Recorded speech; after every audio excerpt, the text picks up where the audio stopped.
well, the notch is really big. Hey, it's me, Curtis P, and this is just another tech show.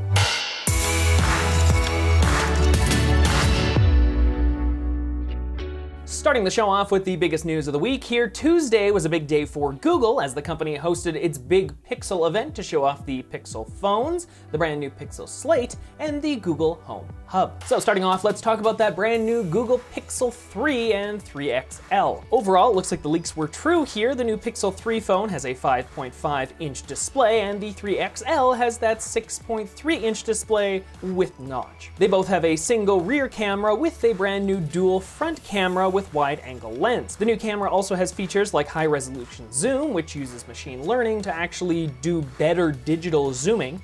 It also has a new mode called Night Sight for better low-light photos, a new photo booth mode for snapping better photos of people or pets, and a very interesting new feature called call screening, which uses that duplex-like AI to transcribe phone calls before you actually answer them. It's a pretty interesting technology. Basically, you just hit screen call when you see an incoming call, and then it starts transcribing what it hears. Then you can just read it and be like, oh, that's spam, or oh, that's, James, I better answer that. I think that's a really cool feature that Google has built right into the phone, something no other phone has. Overall, let's look at the device here. The Pixel 3 XL, of course, is the biggest one here, and it, of course, sports that large notch at the top. And unfortunately, it still has a chin at the bottom. To go along with the phones here, Google also announced the brand new Pixel Stand, which is kind of a fun thing. It's a wireless stand you can put your phone on, and when you put your phone on it, it kind of turns the phone into like a little digital picture frame. It can also show like weather information and other stuff. It's a nice way to do that because mostly you're gonna have this on your nightstand or maybe on your desk, so you put your phone down and boom, it just shows you sort of simple information that you don't really need to be looking at, but it's nice to just glance at and be like, oh, it's -2 outside. The Pixel 3 will start at $799, and the Pixel 3 XL will start at $899. You can pre-order them right now, and they'll be shipping on October 18th. My personal takeaway on the new phones, they look good. Google puts together some good hardware here. They're getting better over time.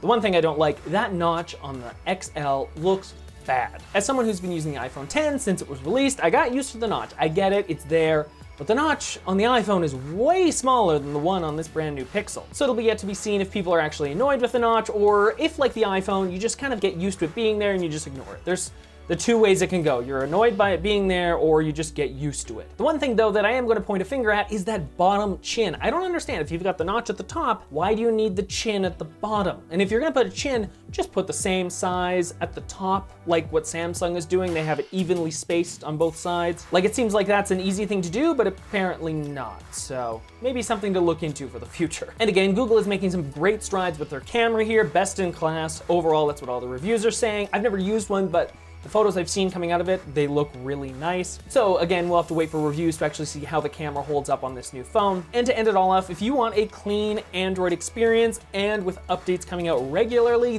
this is the phone to get. It's simple as that. If you want the iPhone of the Android world, you're gonna get a Pixel. Next up, let's talk about the Pixel Slate, Google's brand new tablet. The Slate is a Chrome OS tablet which also runs Android apps. It has a 12.3-inch display, dual front-facing speakers. It doesn't have a headphone jack though. It does have a fingerprint reader on the top, and it has a backlit keyboard accessory, but that's available for $199 extra. Also, you can pick up the Pixel Stylus as an extra add-on for an additional $99. Overall, the tablet looks really good. I think Google is making some really good strides with the Pixelbook, and I think it's kind of interesting to see where they're going with this. Obviously, they want to merge Chrome OS and Android into one. We'll hopefully see that in the next couple of years because it would just make a lot more sense. Android never really worked out well for tablets, but Chrome OS seems to be working quite well. So if you can take the apps from Android and the stability of Chrome OS and sort of merge them, that would be way better. The one gripe though that I do have with the new device is its pricing and spec tier. It's kind of confusing. Overall, there are 4 different versions of this tablet which you can buy, and it's not just they have different storage sizes, they have different RAM in them, different processors in them. Overall, it's kind of a strange strategy from Google. The cheapest model starts at $599, but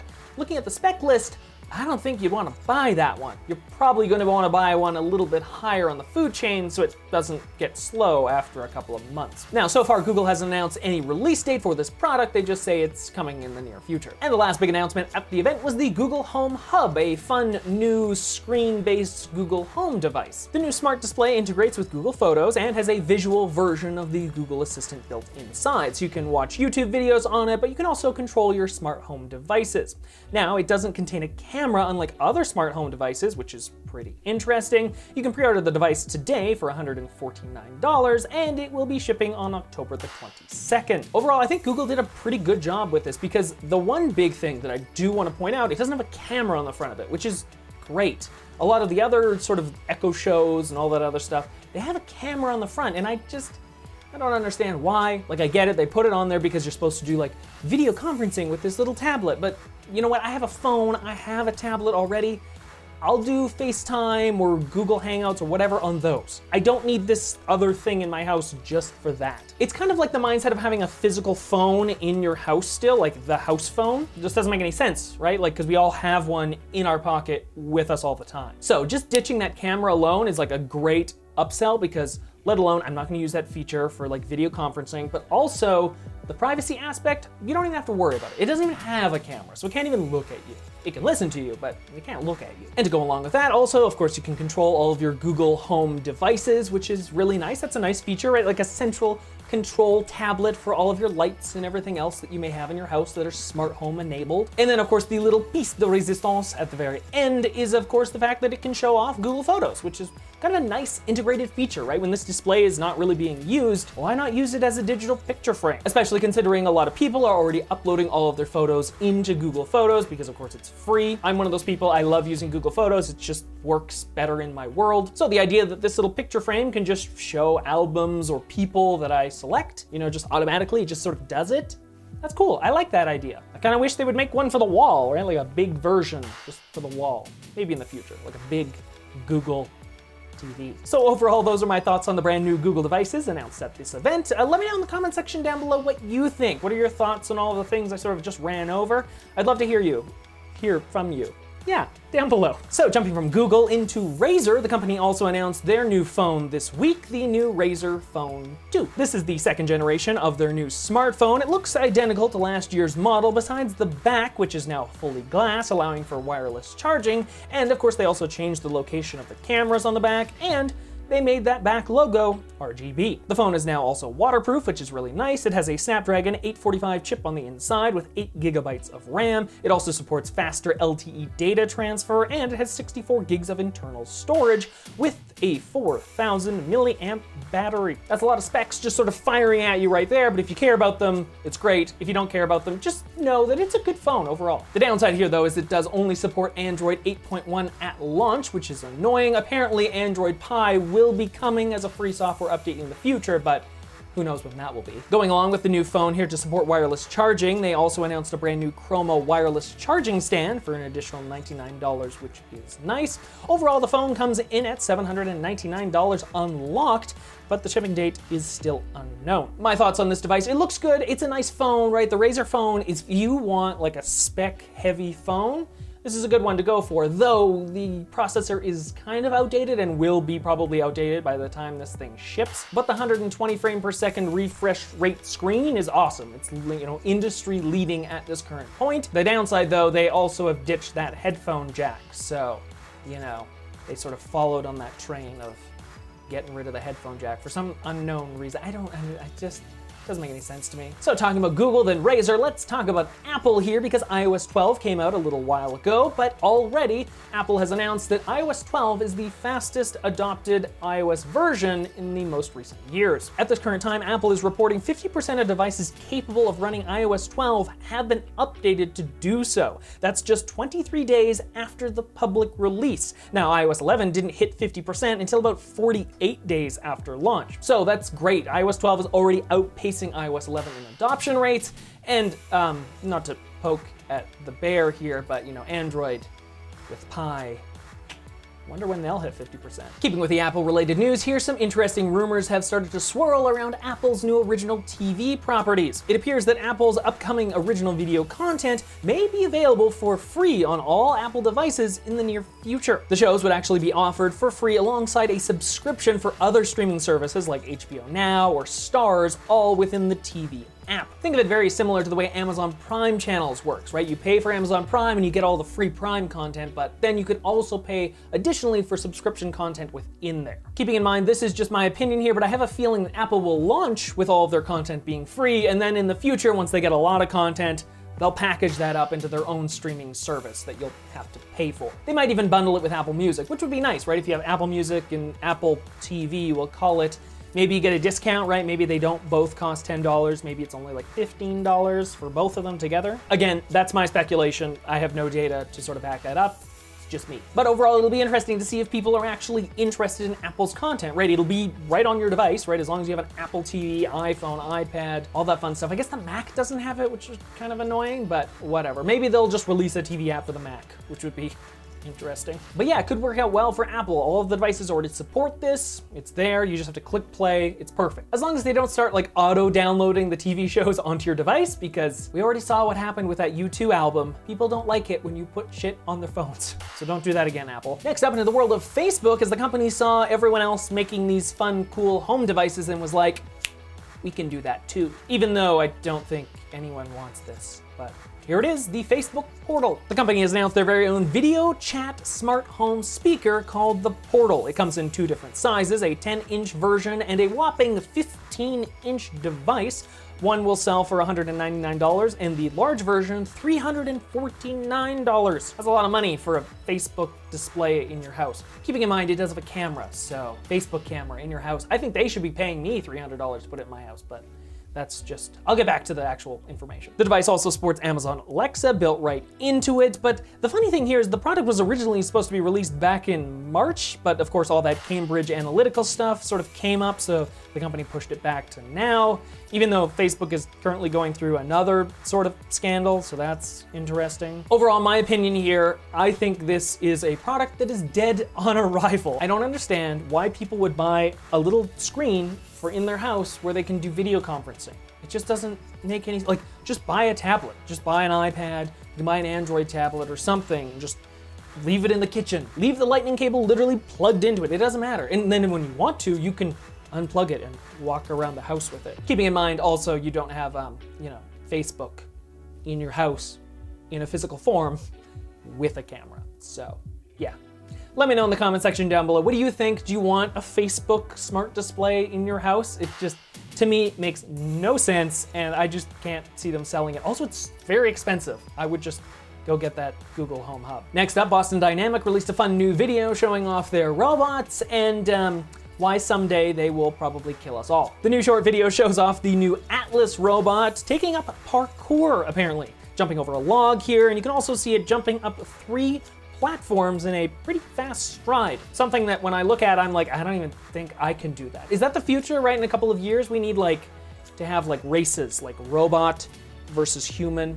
That'd be great. Like a robot Olympics. I would actually watch that. I'd probably watch the robot Olympics more than I would watch the regular human Olympics because that would just be really cool. It's like BattleBots, but like for the Olympics.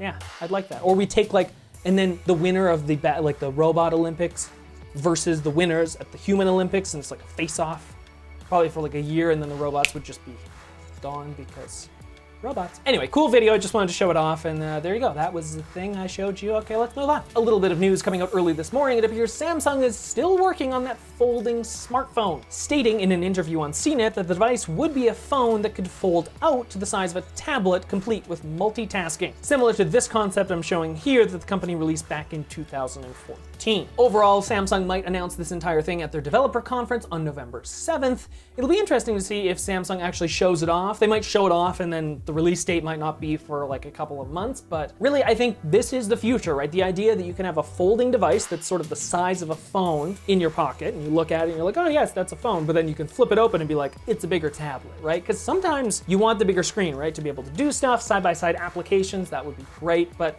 you know, it's gotta fit in that pocket. That's like the end goal here, so If Samsung can release this and it looks really good, I think it will sell really well. But again, Samsung is hoping it'll be sort of a niche product at first, sort of like think back to the Note line, and then as things continue to progress, it probably will sort of ramp up. It could also be like their sort of edge phone. Remember when they did that? The Samsung, was it the Edge? It had one curved edge. And then eventually they just stole that and put it right into the regular Galaxy line. So you get this folding phone for a couple of years and then eventually, bam, the Galaxy phone, it just flips. That's how it works, right? It's always like that. All right, ending off the week here, let's talk about some space-related news because some big news actually came out yesterday as the Soyuz rocket was blasting off into space. Something went wrong and they actually had to perform an emergency landing. The Soyuz rocket took off at 4 a.m. Eastern time yesterday morning from the Baikonur Cosmodrome in Kazakhstan, but 6 minutes into the launch, the Russian Space Corporation announced there was a problem with the booster.